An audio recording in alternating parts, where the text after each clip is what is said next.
Novels forever में खुशामदीद। Novel मुझे रूठने ना देना, जिसकी राइटर है निगहत अब्दुल्ला, उसकी ये 11वीं एपिसोड है। तो आइए जल्दी से स्टार्ट करते हैं इस एपिसोड को बगैर किसी देर के। वो कतीली फेंक कर भागी चली आई। अनिला को देखा, वो इंतहाई परेशानी के आलम में कोई नंबर डायल कर रही थी। क्या बात है, उसने करीब आकर पूछा तो अनिला एक नज़र उस पर डालकर फ़ोन पर बात करने लगी। हाँ मंसूर, ये मैं हूँ अनिला, प्लीज़ आप जल्दी आ जाइए, मैं यहाँ अम्मा के घर हूँ, बस फ़ौरन आइए। अनिला रिसीवर रखकर उसकी तरफ मतवज्जा हुई तो वो उसके कंधे झंझोड़कर चीखने लगी। मुझे बताओ अनिला, क्या हुआ है? खालू जान तो ठीक है, और साकिब हसन, साकिब कहाँ है? पता नहीं रबिया, ये सब क्या हो रहा है, मेरी तो कुछ समझ में नहीं आ रहा। अनिला वही ढह गई, फिर उसके सरापे पर नज़र डालती हुई बोली, जाओ तुम ड्रेस चेंज कराओ, अभी मंसूर आ जाएं फिर हम चलते हैं। कहाँ? हॉस्पिटल। हॉस्पिटल? उसने दोहराया। क्या खालू जान, बस तुम जाओ, जल्दी करो। अनिला उसके सवालों से झुंझलाकर चीख पड़ी। लेकिन मैं साकिब की इजाज़त के बगैर कैसे जा सकती हूँ? वो तो मुझे साकिब नहीं तो तुम्हें बुलाया है, अब जाओ। वो उसकी बात काट कर बोली। वो उलझती हुई अपने कमरे में आ गई, ड्रेस चेंज करके बालों में ऊपर ही ऊपर ब्रश फेरा और कमरे से निकल कर आई तो मंसूर आ चुका था। नीला सरगोशी में पता नहीं क्या कह रही थी कि उसे देखकर खामोश हो गई। चलें?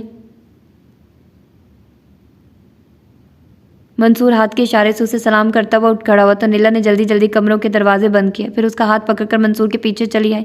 तमाम रास्ता एक पुरस्कार से खामोशी रही। फिर हॉस्पिटल के पार्किंग में गाड़ी रोककर मंसूर सीधा इंक्वायरी की तरफ चला गया। फिर वहीं से उन दोनों को इशारा किया और सीढ़ियाँ चढ़ता हुआ सेकंड फ्लोर पर ले आया। उसके ज़हन में अभी तक खालू जान का ख्याल था, इसलिए वो अम्मा, अब्बा और खालू जान के घर वालों की तलाश में इधर उधर नज़रें दौड़ाने लगी। यूं ही भटकती हुई नज़रें ऑपरेशन थिएटर पर जा ठहरी। उसी वक्त दरवाज़ा खुला, बस एक पल को, और उसे एक पल ने उसे अजाब लम्हों की आगाही दे दी। उसके अंदर चीखों का तूफान बफरने लगा। उसके होंठ खुलने की देर थी कि फर्श था अर्श उसकी चीखें गूंजने लगी, लेकिन पता नहीं कैसे जब होंठ हिले तो सारी आवाज़ें कहीं दब कर रह गई। अनिला के कंधे पर पेशानी टिकाती हुई बस इसी कदर कह सकी, साकिब हसन।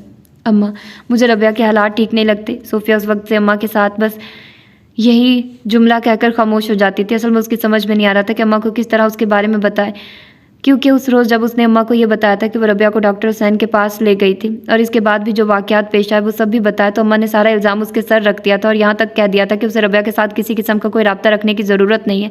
इसीलिए अब वो रबिया को फ़ोन करने का बताते हुए डर रही थी। तुमसे किसने कहा कि उसके हालात ठीक नहीं है?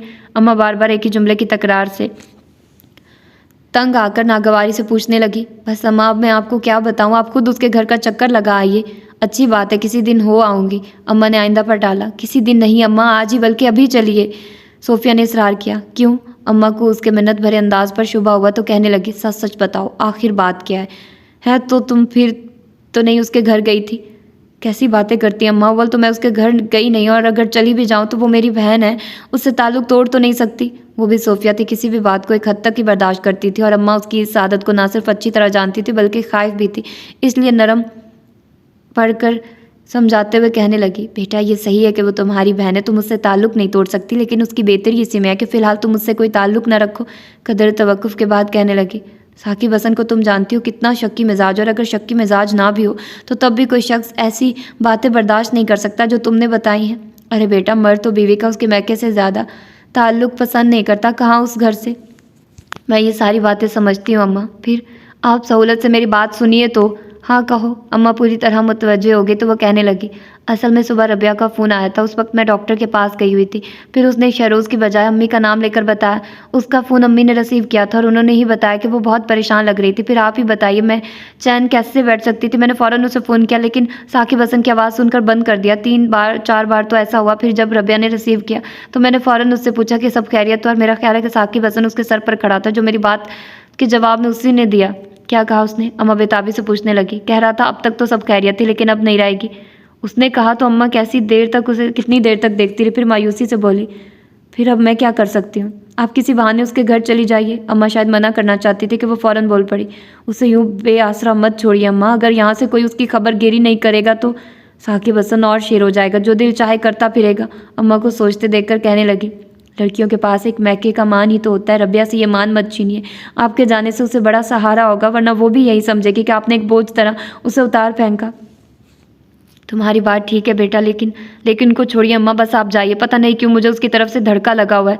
सोफिया फिर इतनी हिम्मत से बोली कि अम्मा इनकार ना कर सके, और अभी जाने की तैयारी कर ही रही थी कि बड़ी आपा आ गई। कहाँ जा रही थी? बड़ी आपा उन्हें तैयारी करते देखकर पूछने लगी। जरा रबिया की तरफ जा रही थी। तो आपको मालूम हो गया? क्या? अम्मा से पहले सोफिया बोल पड़ी, साकिब हसन का एक्सीडेंट हो गया है। क्या? कब? अम्मा हाथ पैर छोड़ बैठी। वो खैरियत से तो है ना? आपको कैसे मालूम हुआ बड़ी आपा? सोफिया एकदम सन्नाटों में घिरकर पूछने लगी। अभी मेरे पास अनिला के मियाँ मंसूर का फ़ोन आया था, उसी ने बताया है। मैंने सोचा अम्मा को भी साथ ले चलूँ। फिर अम्मा को देखती हुई बोली, लेकिन अम्मा की हालत तो ऐसी नहीं लग रही, तुम चलो। हाँ मैं तो चलूँगी, लेकिन अम्मा का जाना भी ज़रूरी है और मेरा ख्याल है रास्ते में कहीं से अब्बा मियाँ को भी फ़ोन कर देंगे। फिर कुलसूम को आवाज़ देकर कहने लगी, कुलसूम जल्दी से ग्लूकोज़ बनाकर अम्मा को पिलाओ। अम्मा आप हौसला रखिए, अल्लाह बेहतर करेगा, सब ठीक हो जाएगा। बड़ी आपा अम्मा की हथेली सुलाती हुई बोली। फिर कुलसूम ग्लूकोज़ लेकर आई तो उसके हाथ से ग्लास लेकर खुद अम्मा को पिलाया। क्या हुआ बड़ी आपा? कुलसूम परेशानी से पूछने लगी। कुछ नहीं, और सुनो, हम ज़रा अम्मा को लेकर जा रहे हैं, तुम दरवाज़ा अच्छी तरह बंद कर लो। कहाँ ले जा रही हैं? कुलसूम पूछने बगैर न रह सकी। रबिया के घर। सोफिया उसके मज़ीद सवालों से बचने की खातिर बोली। मैं और हुमा भी चलें? वो इश्तियाक से बोली। कोई ज़रूरत नहीं, हम तीनों जा तो रहे हैं, तुम दोनों फिर किसी वक्त चली जाना। बड़ी आपा ने कदरे रोब से कहा। फिर अम्मा को उठाकर बाहर ले आई। वो तीनों जब हॉस्पिटल पहुंचे, साकिब के अब्बा अम्मा और बड़ी बहनें भी आ चुकी थी। साकिब हसन अभी तक ऑपरेशन थिएटर में था और डॉक्टर उसके बारे में कुछ भी बताने से गुरेज कर रहे थे। बस दुआ करें। आते जाते डॉक्टर या सिस्टर से कोई भी साकिब के बारे में पूछता तो वो यही एक लफ्ज़ कहकर चल देते। घंटा 2 घंटा या शायद इससे भी ज़्यादा वक्त गुजर गया था जब नर्स ने बाहर आकर रबिया को पुकारा। चौंकी और सिर्फ अपनी तरफ इशारा कर सकी। तुम अंदर चली जाओ, नर्स ने उससे कहा और दूसरी तरफ चली गई। तो वो कुछ सहम कर बड़ी आपा की तरफ देखने लगी। जाओ। बड़ी आपा ने उसका कंधा थपक कर हौसला दिया तो वह बामुश्किल तमाम अपने पैरों को घसीटती हुई ऑपरेशन थिएटर में दाखिल हो गई। सामने साकिब हसन जिस हाल में नजर आया उससे उसके सारे हौसले पस्त हो गए। मेरे खुदा, ऐसा तो कभी नहीं सोचा था मैंने। इंतहाई दुख से सोचती हुई आगे बढ़ी और उसका खून आलूद चेहरा हाथों में थाम लिया। सानी देखो, मैं हूँ रबिया। रबिया। उसके होंठों ने बेआवाज़ जुम्बिश की।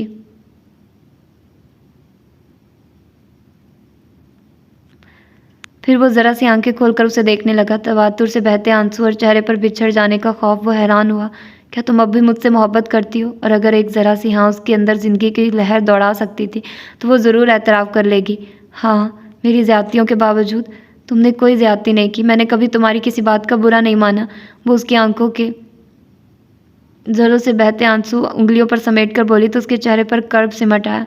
मैं खुदा की लिखी हुई तकदीर को मिटाकर शायद खुद खुदा बन बैठा था और यही बात ऊपर वाले को पसंद नहीं आई। ऐसी बातें मत करो। उसके आंसू और रवानी से बहने लगे। कहने दो मुझे कि मैंने तुम्हारे साथ वह एतराफ़ करने जा रहा था, लेकिन ज़िंदगी दगा दे गई। सांसों ने नाता तोड़ लिया।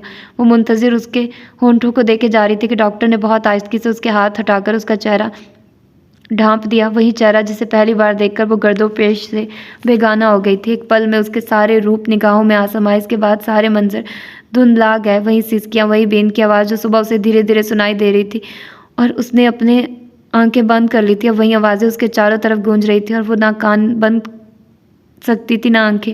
और आंखें उस वक्त भी बंद नहीं की जब मोहब्बत में हर हद फलांग जाने, अच्छे बुरे की तमीज़ मिटा देने वाला साकिब हसन 4 कंधों पर सवार होकर गया।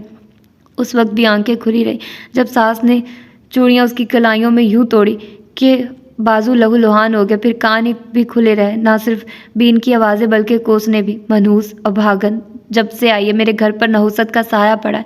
आखिर मेरे शेर जवान का सर लेकर छोड़ा। हाय खुद क्यों ना मर गई। कोई नहीं था जो इस ज़बान के आगे बंद मानता। सबकी हमदर्दियाँ उस औरत के साथ थी जो सीना को भी कर रही थी। वो बेआवाज़ आंसू लुटाती रही। ले दे के एक अनीला ही थी जो किसी किसी वक्त आकर उसके गले लग जाती। और जब साकिब के अब्बा ने आकर उसके सर पर हाथ रखा तो उसकी अम्मा से किसी तरह बर्दाश्त ना हुआ। उसी वक्त उसे यहाँ से निकल जाने का हुक्म सुना दिया।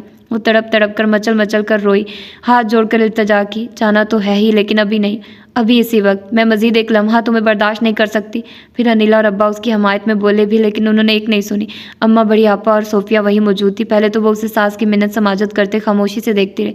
फिर उनसे बर्दाश्त नहीं हुआ। बड़ी आपा ने अम्मा को इशारा किया तो वो उठ खड़ी हुई। चलो बेटा, जिसके दम से तुम इस घर में थी वही नहीं रहा तो अब तुम्हारा यहाँ रहना फजूल है। अम्मा, वो एहतजाज करना चाहती थी लेकिन अम्मा के इशारे पर बड़ी आपा और सोफिया उसे उठाकर ले आई।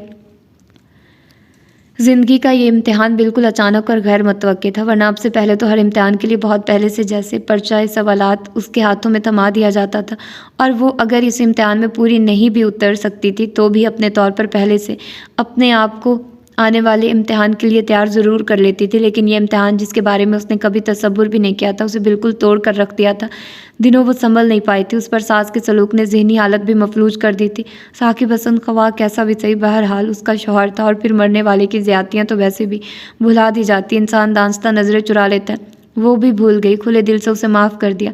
और फिर ये शहरोज़ अहमद वाला मामला भी नहीं था जो वो अपने अंदर दफन कर देती। इसके बरक्स वो उसे ऐलान याद करती। अम्मा के पास बैठती तो उसकी ढेरों बातें करती, बोलने पर आती तो बोलती चली जाती। अम्मा वो शुरू से ऐसा नहीं था, पता नहीं किस बात ने उसे इतना तल्ख बना दिया था। फिर अपनी खाली गोद का एहसास, अल्लाह मियाँ अगर मुझे औलाद दे देता तो शायद हालात ऐसे ना होते। फिर मायूसी से कहती, पता नहीं अल्लाह मियाँ ने मेरी मुकद्दर में इतनी आजमाइशें क्यों लिखी हैं, और कौन जाने ये आजमाइशें हैं या मेरे किसी गुनाह की सज़ा। अम्मा किसी किसी वक्त उसे हौसला देने की खातिर एक आध जुमला कह देती, वरना ज़्यादातर खामोश रहती, शायद इसलिए कि वो बोलकर कहकर दिल का बोझ हल्का कर ले। फिर वक्त का दामन बड़ा वसी, अगर दूसरों की खुशियाँ अपने दामन में सजाता है तो गम भी समेट लेता है। उसके दुखों को भी अगर मुकम्मल तौर पर समेटा नहीं तो कुछ ना कुछ तो ले ही उड़ाता। जभी तो उसमें ठहराव आ गया, ना आंसुओं में वो रवानी रही, ना तड़प में वो शिद्दत। फिर ज़हन किसी काबिल हुआ तो शायद ज़िंदगी में पहली बार वो खुद अपने बारे में सोचने लगी, इस यकीनो एतमाद के साथ कि अब उसकी ज़िंदगी पर खुद उसका अपना इख्तियार है और वो अपने लिए खुद कोई ऐसा रास्ता मुंतखब करेगी जिस पर चलकर बकिया ज़िंदगी कुछ सहल हो जाए। हालात ने अगर उसे तोड़ कर रख दिया था तो जिंदा रहने के कुछ ढंग और अंदाज भी सिखा ही दिए थे। अपने दुखों को की चादर समेटकर उसने अपने इतराफ़ का जायज़ा लिया तो हर एक को अपने लिए परेशान और मुतफक्किर देखा। अब्बा मियाँ पहले से बहुत कमज़ोर और झुकी हुई कमर, अम्मा आहें भरती नज़र आती, कुलसूम और हुमा किसी न किसी कोने में दुबकी होती, कभी किसी काम में मसरूफ़, कभी किताबों में सर दिए हुए। यहाँ तक कि घर के दरो दीवार में उदासियाँ घुली हुई थी। उसने उन सारे चेहरों पर छाई उदासियों का जिम्मेदार खुद को समझा। फिर पहले अपने आप को सहारा दिया, फिर उस घर की ज़िंदगी को दोबारा पहले वाले मामूल पर लाने का सोचा और अगले दिन से अमल भी कर डाला। अरे अम्मा सुबह ही सुबह उसे किचन में देखकर हैरान हुई, तुम इतनी जल्दी क्यों उठ गई? मुझे इसी वक्त उठना चाहिए अम्मा, और हमेशा मैं उसी वक्त उठती रही हूँ। आप खामखा मेरी आदत ख़राब कर रही हैं, वो अपने पुराने अंदाज में बोली और चूल्हे पर चाय का पानी रखकर तसले में आटा निकालने लगी। वो तो ठीक है, लेकिन तुम यहाँ क्यों चली आई, बावर्ची खाने में नाश्ता बनाने? वो इत्मीनान से बोली, छोड़ दो, मैं बना लूँगी, या फिर हुमा और कुलसूम। अम्मा, वो हाथ रोककर उनकी तरफ देखने लगी, मुझे मत रोकिए अब, जबकि मुझे यहीं रहना है। मेरे साथ मेहमानों वाला सलूक मत करें कि मेरे अंदर हर दम अजनबियत का एहसास जागता रहे। तुम अजनबी क्यों होने लगी बेटा, ये तुम्हारा ही घर है, अम्मा को कहना पड़ा। हाँ, यही मेरा घर है। रोकते रोकते भी आंखों में नमी उतर आई, जिसे अम्मा से छुपाने की खातिर वो सर झुकाकर आटा गूंदने में मसरूफ़ हो गई। अम्मा कुछ देर तक खड़ी उसे देखती रही, फिर अंदर चली गई। अहदे गुज़श्ता की तरह उसने सबसे पहले नाश्ता बनाकर अब्बा मियाँ को दिया और अम्मा को भी ज़बरदस्ती उसके साथ बिठा दिया। फिर किचन में आकर ऊंची आवाज़ में कुलसूम और हुमा का नाश्ते के लिए पुकारने लगी। उसकी आवाज़ में कोई जादू, कोई सहर नहीं था, फिर भी दरो दीवार पर छाए उदासियों के बादल समेटने लगे। अब्बा मियाँ ने पहले हैरान होकर अम्मा की तरफ देखा, फिर इत्मीनान भरा सांस लेकर नाश्ता करने लगे थे। फिर कुलसूम और हुमा तकरीबन भागती हुई किचन की तरफ गई थी। उनका अंदाज़ ऐसा था जैसे कोई गुमशुदा चीज़ हाथ आ गई हो। आपकी सिस्टर के साथ जो कुछ हुआ है इसका मुझे बेहद अफसोस है, शहरोज़ अहमद ने कहा तो सोफिया चौंक कर उनकी तरफ देखने लगी। हमेशा से बरक्स रबिया के बारे में बात करते हुए उनका चेहरा सपाट और अंदाज बेहद सरसरी था, जैसे फ़र्ज़ निभा रहे हो। बहुत बड़ा सान्या हुआ है उनके साथ, यकीनन बहुत डिस्टर्ब होगी। सोफिया खामोश रही तो यूं ही बात करने की घर से पूछने लगे, अभी वहीं साकिब के घर हैं या नहीं? अम्मा के घर आ चुकी हैं। उसी वक्त अम्मी उधर आ गई। उन्होंने सोफिया की बात सुन ली थी। जब भी बैठते हुए पूछने लगी, कौन आ चुकी है? सोफिया ने जवाब देने से पहले शहरोज़ अहमद की तरफ देखा और उनके नज़रें चुराने पर कहने लगी, मैं रबिया की बात कर रही हूँ, वो अम्मा के घर आ चुकी है। अच्छा। अम्मी कुछ देर सोचने और हिसाब लगाने के बाद कहने लगी, मेरा ख्याल है अभी उसकी इद्दत के दिन तो पूरे नहीं हुए। नहीं। और अम्मी के मज़ीद ऐसे कई सवालों से पहले खुद ही बताने लगी, असल में हम उसे सोम के बाद ही घर ले आए थे, क्योंकि वहाँ उसकी हालत बहुत ख़राब हो गई थी और साकिब हसन के घर वालों को तो खुद अपना होश नहीं है, उसे कौन देखता। उसने कसदन उसकी सास के रवैये के बारे में नहीं बताया। तुमने पहले नहीं बताया क्या? यहीं कि रबिया मैके आ चुकी है, कम अज़ कम मैं उसके पास ताज़ियत के लिए तो चली जाती। कदर तवक्कुफ़ के बाद कहने लगी, मुझे उसके पास जाना तो है, लेकिन अब तक मैंने इसलिए नहीं कहा क्योंकि मेरा ख्याल था वो अपने ससुराल में होगी और वहाँ जाना मैंने मुनासिब नहीं समझा। आखिर तुमने मुझे बताया क्यों नहीं? आई एम सॉरी, मुझे ख्याल नहीं रहा, सोफिया ने दामत से बोली। अम्मी कुछ देर तक उसकी तरफ देखती रही, फिर कहने लगी, महरोज़ कहाँ है? पुलाव से अभी चलते हैं। जी। सोफिया फ़ौरन उठकर अपने कमरे में चली गई तो अम्मी यूँ ही शहरोज़ अहमद की तरफ देखने लगी और वो पता नहीं क्या समझे उठते हुए बोले, मैं एक ज़रूरी काम से जा रहा हूँ, वापसी में देर हो जाए तो परेशान मत होइएगा। इसके साथ ही वो लंबे लंबे डग भरते बाहर निकल गए। अम्मी महरोज़ और सोफिया का इंतज़ार करने लगी। फिर जैसे ही वो दोनों कमरे से निकल कर आए, अम्मी चलने के लिए तैयार हो गई। शाम अभी पूरी तरह नहीं उतरी थी। सोफिया और महरोज़ के साथ अम्मी को देखकर अम्मा को हैरत ज़रूर हुई, लेकिन जाहिर नहीं होने दी। खासी तपाक से मिली और बड़े कमरे में ले आई। मैं काफ़ी दिनों से आना चाह रही थी, अम्मी बैठते ही कहने लगी, आपके दामाद का सुना बहुत अफसोस हुआ। बस जी, अल्लाह की मर्जी, अम्मा आह भर कर बोली। सोफिया बता रही थी रबिया की तबीयत ठीक नहीं है, अब क्या हाल है उसका? अब तो अल्लाह का शुक्र है, काफ़ी बेहतर है कहाँ? अम्मा ने सोफिया को इशारा किया तो वो रबिया को बुलाने किचन में आ गई। अरे छोटी आपा, आप कब आई? वो अचानक सोफिया को सामने देखकर हैरत का इजहार करती हुई बोली, अभी आई हूँ, तुम सुनाओ कैसी हो? ठीक हूँ, चले आप अंदर चल कर बैठिए, मैं चाय बना कर लाती हूँ। चाय बाद में बना लेना, पहले मेरे साथ अंदर आओ। खैरियत क्या हुआ? अम्मी हमारे साथ आई हैं और वो तुमसे मिलना चाहती हैं। अम्मी? फौरी तौर पर वो समझ ही ना सकी, फिर याद आया तो कहने लगी, अच्छा आपकी सास? हाँ, मुझसे क्यों मिलना चाहती हैं? वो बहुत हद तक नॉर्मल नज़र आ रही थी। बड़ी आपा की सास क्यों थी? और सब लोग क्यों आ रहे हैं? सोफिया ने कहा तो वो एकदम खामोश हो गई, फिर चूल्हा धीमा करके चली, कहती हुई उसके साथ अंदर आ गई। अम्मी सामने ही बैठी थी, वो उन्हें आदाब कहकर अम्मा के पास बैठ गई और फौरी तौर पर अम्मी कुछ कह ही ना सकी, बस उसे देख ही गई। ये वो रबिया तो नहीं थी जो 2 साल उनके घर में रही थी। गो कि उसमें शौकी और बेबाकी तो पहले भी नहीं थी, लेकिन उसका धीमा धीमा अंदाज ज़िंदगी का पता ज़रूर देता था और अब उसका पूरा वजूद सन्नाटों की जद में था। कैसी हो बेटा? कितनी देर बाद अम्मी उसकी कदर कह सकी और वो इस बात में सर हिला सकी। साकिब हसन की मौत का बेहद अफसोस है। उसकी आंखों में ढेरों पानी उतर आया और रोकने की कोशिश के बावजूद छलकता चला गया। सब्र और हौसले से काम लो बेटा, खुदा के कामों में कोई दखल नहीं दे सकता। उसके आंसू और रवानी से बहने लगे। रो मत, मरने वाले को तकलीफ़ होती है। वो किसी तरह आंसू न रोक सकी और उसी तरह उठकर छोटे कमरे में चली गई तो सोफिया भी उसके पीछे चली आई। बस करो रबिया, मत रो। क्यों ना रो? बिगड़ने लगी। साकिब हसन मर गया और मैं रोऊं भी ना? क्या दिया है मैंने उसे? मेरी आंखों के सामने वो ज़िंदगी से नाता तोड़ गया और मैं कुछ ना कर सकी। जब वो इतनी ही ज़िंदगी लेकर आया था तो तुम क्या कर सकती थी? फिर अपने हाथों से उसके आंसू साफ करती हुई बोली, तुम्हें इस तरह उठकर नहीं आना चाहिए था। अभी तो अम्मी तुमसे बात कर रही थी। बस मैंने सुन ली उनकी बातें, मैं मज़ीद उनके सामने नहीं बैठ सकती। वो कमरे से स्टोर से निकलकर दोबारा किचन में चली गई। कलसूम चाय बना रही थी, उसने कोई तवज्जो नहीं दी। पहले जो काम कर रही थी दोबारा उसी में मसरूफ़ हो गई। फिर जब जाने से पहले सोफिया उसके पास आई तो वो अपने आप पर काबू पा चुकी थी। उससे कहने लगी, बुरा मत मानिएगा छोटी आपा, मुझे अपने आप पर इख्तियार नहीं रहता। मैं जानती हूँ। सोफिया ने बढ़कर उसे गले से लगा लिया। आप जा रही हैं क्या? हाँ, इतनी जल्दी? फिर किसी वक्त आऊँगी, अभी तो अम्मी साथ है ना, इसलिए रुक नहीं सकती। फिर सुबह से आइएगा, बल्कि मैं रोज़ से कहिए कुछ दिन के लिए आपको यहीं छोड़ दे। रुकने का वादा नहीं करती, अलबत्ता सुबह से ज़रूर आऊँगी और सारा दिन रहूँगी। अच्छा मैं चलूँ? अम्मी निकल चुकी हैं।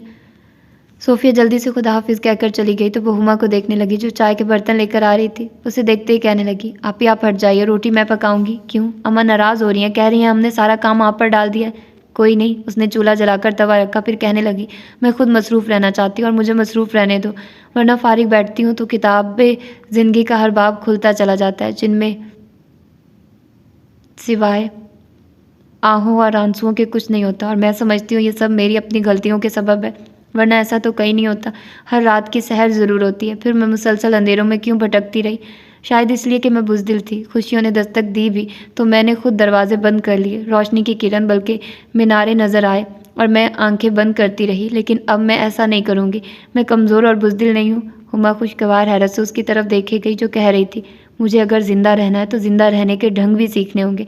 गुज़श्ता पर करना और आइंदा के लिए खौफज़दा होना अक्लमंदी नहीं है। और फिर ये ज़रूरी नहीं कि इंसान सिर्फ अपने लिए सोचे, अपने लिए ज़िंदा रहे। असल ज़िंदगी वो है जो दूसरों के काम आए। मैं भी अपने लिए ऐसी ही ज़िंदगी मुंतखब करूँगी।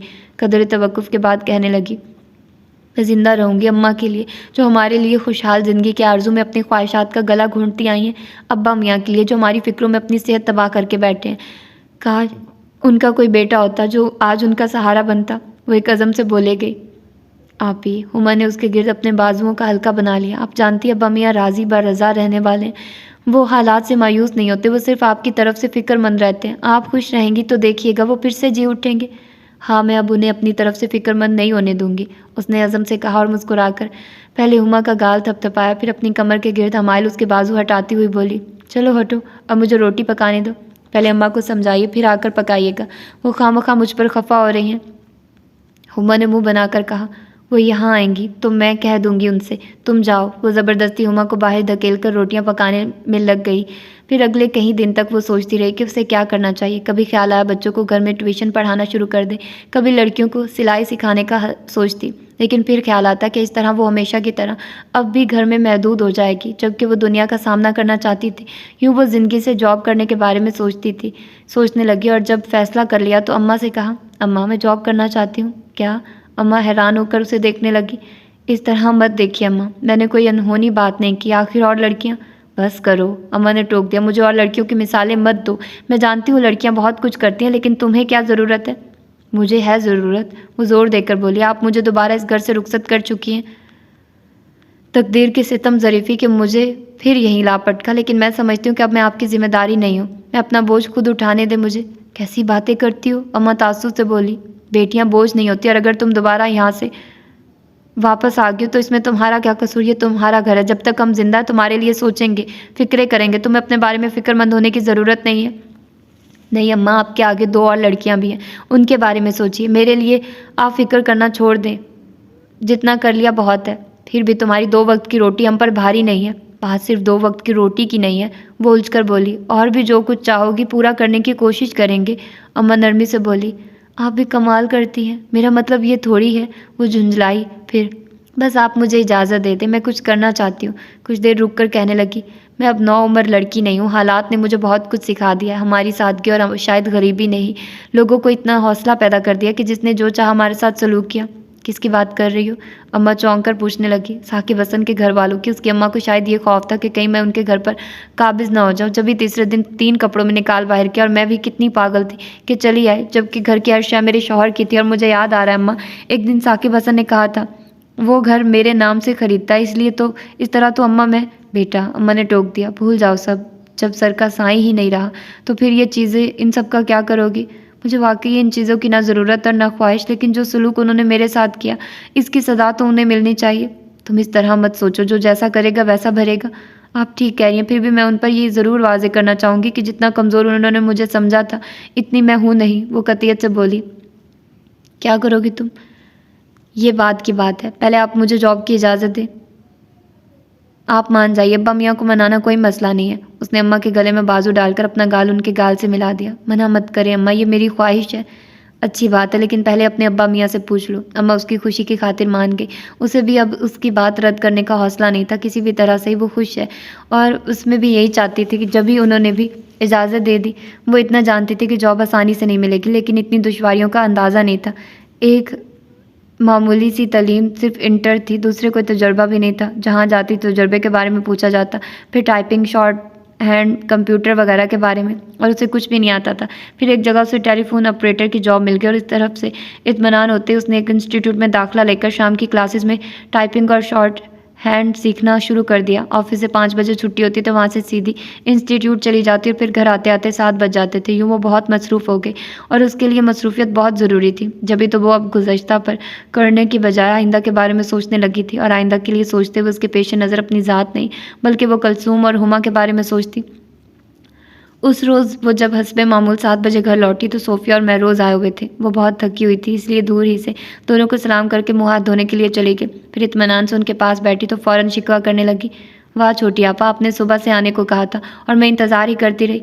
मैं अगर सुबह से आ भी जाऊँ तो तुम कौन सा घर में मिलोगी? छोटी आपा ने जवाबी शिकवा किया। आपकी इत्तला के लिए अर्ज़ है कि हफ्ते में 1 दिन छुट्टी का भी होता है। मैं जानती हूँ, खैर ये बताओ जॉब कैसी चल रही है? बस ठीक है, अपना शॉर्ट हैंड का कोर्स मुकम्मल कर लो, फिर किसी अच्छी जगह अप्लाई करूँगी। फिर महरोज़ की तरफ मतवज्जो हुई। आप कैसे हैं महरोज़ भाई? मैं तो ठीक हूँ, अलबत्ता सोफ़िया ठीक नहीं है।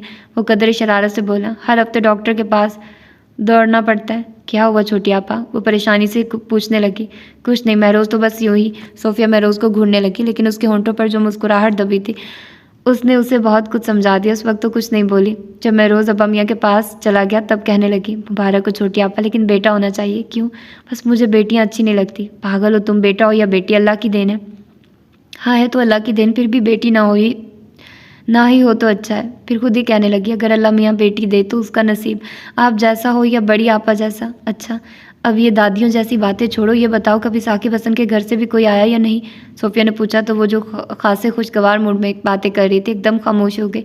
फिर कुछ देर बाद बोली, नहीं छोटी आपा, वहाँ से कोई नहीं आया। हालांकि किसी न किसी को ज़रूर आना चाहिए था, और कोई नहीं तो अनीला या अब्बा। कदर तवक्कुफ़ के बाद कहने लगी, मैं सोच रही हूँ किसी दिन मैं खुद वहाँ चली जाऊँ, लेकिन अम्मा जाने से मना कर रही हैं।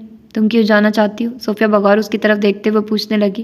वो मेरे शौहर का घर है, वो नहीं रहा तो इसका मतलब ये नहीं है कि मेरा हक़ ख़त्म हो गया है, और जो मेरा जायज़ हक़ है वो मैं नहीं छोड़ूंगी। वो इतने मजबूत लहजे में बोली कि सोफिया कितनी देर तक उसकी तरफ देखती रह गई। फिर उसका कंधा थपक कर बोली, जीती रहो, मुझे खुशी है कि तुम अपने हक़ के लिए लड़ना सीख रही हो। हालात सब कुछ सिखा देते हैं। वो अफसुर्दगी से मुस्कुराई, फिर मौजू बदलने की गर्ज से बोली, चाय तो आपने पी ली होगी और मेरा ख्याल है खाना भी तैयार होगा, आप बैठिए मैं देखूं। क्या कर रही है कुलसुम? कुलसुम और रुमा के साथ लगी हुई है। सोफिया तकिया सीधा करके लेटती हुई बोली, मैं देखती हूँ। वो उठने लगी कि सोफिया ने रोक लिया। तुम कहाँ जा रही हो? जब खाना पक जाएगा, बल्कि दस्तरख्वान पर लग जाएगा, अम्मा बुला लेंगे। वो तो ठीक है, लेकिन ये अच्छा नहीं लगता कि अम्मा किचन में हो और मैं यहाँ बैठी रहूँ। अम्मा वैसे भी तुम्हें किचन में नहीं घुसने देंगी। क्यों? जाहिर है पहले ही इतनी थकी हुई आई हो, अब किचन में जाओगी तो वो खफा होंगी, क्योंकि अभी तुम्हारे वो यही बात कर रही थी कि तुम बहुत थक जाती हो। कोई नहीं। और फिर राजदारी से पूछने लगी, और क्या कह रही थी? मेरा मतलब है मेरे बारे में। कुछ नहीं, बल्कि मुतमईन ही थी। कह रही थी अच्छा है तुम मसरूफ़ हो गई और मुझे भी तुम पहले से बहुत बेहतर नज़र आ रही हो। छोटी आपा, ज़िंदगी तो गुजारनी ही है, और अगर मैं पहले ही अपने बारे में सोचकर हौसले से काम लेती तो शायद ये दूसरा सानिया मेरी ज़िंदगी में ना आता। वो अफसरदा होकर बोली, किस दूसरे की बात कर रही हो, जबकि मैं इससे भी पहले का सोचती हूँ। काश तुम। छोटी आपा, वो उनकी पूरी बात सुने बगैर बोल पड़ी, आप कुलसुम के लिए कोशिश करें, कोई अच्छा लड़का देखिए कहीं। अम्मा बता रही थी बुआ एक दो जगह से पैगाम लाई तो हैं। अच्छा? वो हैरान हुई, मुझे अम्मा ने नहीं बताया। आज ही तो आई थी बुआ, तुम्हारे पास अम्मा बैठेंगी तो ज़रूर बताएंगी। वो पुरसोच अंदाज में बताने लगी। उसी वक्त हुमा उन्हें पुकारती हुई आ गई। भाई आप भी और छोटी आपा, खाना लग चुका है। कोई खास चीज़ भी बनाई है या वही रोज़मर्रा का खाना है? वो उठते हुए पूछने लगी। दस्तरख्वान नहीं है हम। सोफिया ने फ़ौरन टोका, फिर मेहमान नहीं है हम। सोफिया ने फ़ौरन टोका, फिर उठकर उसके साथ ही कमरे से निकली। महरोज़ दस्तरख्वान पर आ चुके थे। वो दोनों भी बैठ गई। खाने के बाद जब कुलसुम ने चाय का पूछा तो महरोज़ कहने लगा, नहीं चलो तुम लोगों को आइसक्रीम खिलाऊं। सच्ची? हुमा ने खुशी का इजहार किया। बिल्कुल सच। वो हंसा, फिर उसे मुखातिब करके कहने लगा, चले लबिया आप भी हमारे साथ चलें। नहीं भाई, मेरा बिल्कुल मूड नहीं है। वो वाकई नहीं जाना चाहती थी, लेकिन सोफिया ने रूठ जाने की धमकी दी तो उसे आमादा होना पड़ा, क्योंकि वो लाख अपने आप को बदल डाले, लेकिन ये तय था कि वो ना रूठती थी और ना रूठने देती थी। पता नहीं कैसे उसके अंदर ये खौफ जड़ पकड़ गया था कि कभी वो रूठी या कोई उससे रूठा तो हर दो सूरतों में रूठने वाला या मनाने वाला जान से गुजर जाएगा। इसलिए उसका कहना था कि ना रूठो और ना मुझे रूठने दो। फिर अम्मा और अब्बा मियाँ से इजाज़त लेकर वो सब बिल्कुल बाहर निकल आए। कुछ शहर के हालात ठीक नहीं थे, इसलिए शायद 9 बजे ही सब घरों के दरवाजे बंद हो चुके थे। गलियां और घर के करीब वाली सड़क सुनसान थी, लेकिन जब गाड़ी मेन रोड पर आई तो तब कुछ गहमा गहमी का एहसास हुआ। कहाँ चले? महरोज़ गर्दन मोड़कर उन तीनों से पूछने लगा। मेरा ख्याल है किसी करीबी कोल्ड कॉर्नर से कोल्ड ड्रिंक पी लेते हैं। रबिया ने फ़ौरन अपना ख्याल जाहिर किया। नहीं महरोज़ भाई, आप ही तो बस ऐसे ही बोर करेंगी। हुमा उसके घूरने के बावजूद अपनी कहेगी। हम तारिक रोड जाएंगे, और अगर तारिक रोड जाने से पहले आप हमें कुछ देर के लिए बड़ी आपा के घर ले चले तो हम सारी ज़िंदगी आपको दुआएं देते रहेंगे। क्या बदतमीज़ी है उम्मा, उसने डांटा। इतने लंबे चौड़े प्रोग्राम की क्या ज़रूरत है? आखिर उन्हें घर भी जाना है। हमारी फ़िक्र मत करो, सोफिया ने उसे टोका। फिर महरोज़ से कहने लगी, ठीक है महरोज़, पहले बड़ी आपा के घर चलें, हमें भी काफ़ी दिन हो गए वहाँ गए हुए। महरोज़ ने बड़ी सादतमंदी का मुजाहरा करते हुए गाड़ी बड़ी आपा के घर जाने वाले रास्ते पर डाल दी। साथ ही कैसेट प्लेयर भी ऑन कर दिया। उसने एक नज़र साथ बैठी उमर कुलसुम पर डाली, फिर सीट की पुष्ट से सर टिकाकर आंखें बंद कर ली। एक तो दिन भर की थकी हुई थी, दूसरे गाड़ी के अंदर मध्यम सुरों में बजती मौसीकी और खिड़की से आती मस्त हवा के झोंके। उसे नींद आने लगी, एक मीठी और पुरसुकून नींद, जैसे कि हल्के हल्के थपक कर सुला रहा हो। गाड़ी एक झटके से रुकी, तब उसने चौंक कर आंखें खोली और सबसे पहले नीचे आई। सबके आने तक वो कॉल बेल पर उंगली रख चुकी थी। गेट आसिम भाई ने खोला। उन सबको देखकर हैरत और खुशी का मिला जुला इजहार करते हुए बोले, तुम लोग कैसे रास्ता भूल गए हो? हम तो रास्ता भूल भी जाते हैं, आप तो भूलते भी नहीं। मैं रोज़ उनसे मुसाहिफा करते शिकवा करने लगा। क्या करूं यार, वक्त ही नहीं मिलता। खैर अंदर तो आओ। वो सबको लिए हुए अंदर आ गया तो चारों बहनें बड़ी आपा को नज़रअंदाज करती हुई उनके दोनों बच्चों पर झपट पड़ी। अरे अरे, बड़ी आपा चीखी, अभी अभी दोनों सोए हैं। उन्होंने जैसे सुना ही नहीं, गोद में लेकर गुदगुदाने लगी। जब से छोटी गुड़िया ने रोना शुरू कर दिया। देखा, नींद में से उठा दिया ना, अब ये रोती रहेगी। आप हल्की सी खफकी से बोली, कोई नहीं, हम अभी चुप कराए देते हैं। कुलसुम उसे बाहों में झुलाने लगी। अच्छा तुम लोग बैठो। जी नहीं, हम आपसे मिलने नहीं आए, हम काशी और गुड़िया से मिलने आए हैं। और क्या? और बड़ी आपा आप नहीं आती ना? ना आए, लेकिन बच्चों को ज़रूर भेज दिया करें। अच्छा। बड़ी आपा हंसी, फिर रबिया को फारिग देखकर उसका हाथ पकड़कर अपने पास बिठा लिया और फरमाइशी नज़रों से देखती हुई बोली, अच्छी लग रही हो। अच्छा। वो झिम कर हंसी, मेरे पास आकर रहो ना, कुछ दिनों के लिए सही। कैसे आऊँ आपा? सारा दिन तो ऑफिस में गुजर जाता है। तो क्या हुआ, रात में कुछ देर मिलकर बैठा करेंगे। लेकिन यहाँ से ऑफिस जाने की प्रॉब्लम होगी, वहाँ से तो डायरेक्ट बस मिल जाती है। वो सादगी से बोली और बड़ी आपा प्यार भरी खफकी से डांटते हुए बोली, खामखा बहाने मत बनाओ, यहाँ से ऑफिस जाने की क्या प्रॉब्लम है? सुबह आसिम के साथ ही जाया करना और वापसी में वो लेते भी आएंगे। आऊँगी, उसे हामी भरनी पड़ी, लेकिन अभी नहीं, मेरा शॉर्ट हैंड का कोर्स मुकम्मल हो जाए। क्या बात है भाई, चाय वगैरह का प्रोग्राम नहीं है? आसिम बड़ी आपा को मुखातिब करके बोले। वो फ़ौरन उठने लगी कि सबने रोक दिया। नहीं आसिम भाई, हम अब चलेंगे। क्यों भाई? असल में इस वक्त हम आइसक्रीम खाने निकले, अगर चाय पी ली तो आइसक्रीम से महरूम रह जाएंगे। हुमा को आइसक्रीम बहुत पसंद थी और वो किसी तरह उससे दस्तबरदार नहीं हो सकती थी। चलो तो मैं आइसक्रीम यहीं मंगवा लेता हूँ। नहीं नहीं, आपकी तरफ आइसक्रीम उधार रही, अभी तो हम महरोज़ भाई की जेब खाली कराएंगे। भाई मेरा तो चाय पीने का मूड है, महरोज़ शरारत से बोला और इत्मीनान से सामने टांगे सीधी करना चाहता था कि हुमा ने फ़ौरन टेबल अपनी तरफ घसीट ली। कोई ज़रूरत नहीं है पैर पसार कर बैठने की, चले उठिए। हाँ महरोज़ भाई, ये बेईमानी नहीं चलेगी, चले जल्दी उठिए। कुलसुम ने भी हुमा की तायद की तो रबिया की तरफ देखने लगा, जो आज भी उसे उसी पुराने हवाले से अजीज़ थी, दिल चाहा गुज़श्ता की तरह शौक जुमला कहकर उसे चौंका दे। और अगर ये यकीन होता कि वह चौंक कर उसी तरह प्यार भरी खफकी से देखने लगेगी तो ज़रूर कोई ऐसी बात कह जाता। चले ना, कुलसुम और हुमा इसरार करने लगे और वो उसे चौंकाने की खातिर बस इसी कदर कह सका, रबिया कहेंगी तो चलूँगा मैं। वो सचमुच चौंक कर उसकी तरफ मुतवज्जे हुई और उसके चेहरे पर उदासी पुराने ताल्लुक की हवाइयाँ देखकर लम्हा भर को काम गई, फिर फ़ौरन संभल कर उठ खड़ी। चले, मैंने कब मना किया? गोया आप भी मेरी जेब की दुश्मन हैं। बिल्कुल, फिर तो उठना पड़ेगा। वो खड़ा हो गया, फिर सबसे पहले बड़ी आपा को खुदाफिज कहता हुआ बाहर निकल गया। तो उन सब ने भी उसकी तकलीद की। तारिक रोड से आइसक्रीम खाते हुए जब घर वापस आए तो 12 बज रहे थे। अम्मा उन सब के इंतज़ार में बरामदे में ही बैठी थी और इससे पहले कि देर से आने पर सरजनिश करती, हुमा ने उनके गले में बाजू डाल दिए। प्यारी अम्मा, कुछ कहिएगा मत, क्योंकि हम पहले बड़ी आपा के घर चले गए थे। ये कोई वक्त है उसके घर जाने का? अम्मा बिगड़ने लगी। अभी थोड़ी, जब यहाँ से निकले थे तो सीधा वहीं गए थे, उस वक्त 9 ही तो बज रहे थे। क्या हाल है उसका और उसके बच्चों का? अम्मा नरम पड़ते हुए बड़ी आपा के बारे में पूछने लगी। ठीक ठाक है, और छोटी गुड़िया तो माशाल्लाह बहुत प्यारी हो गई है। उसने कुछ देर रुककर हुमा की बात सुनी और फिर चुपचाप अंदर चली गई। तो ये थी आज की एपिसोड, यकीनन आप लोगों को पसंद आई होगी। फिर मिलते हैं इसकी अगली एपिसोड में, अगर मैं कर सकी रिकॉर्ड तो अपना ढेर सारा ख्याल रखिएगा। अल्लाह हाफिज़।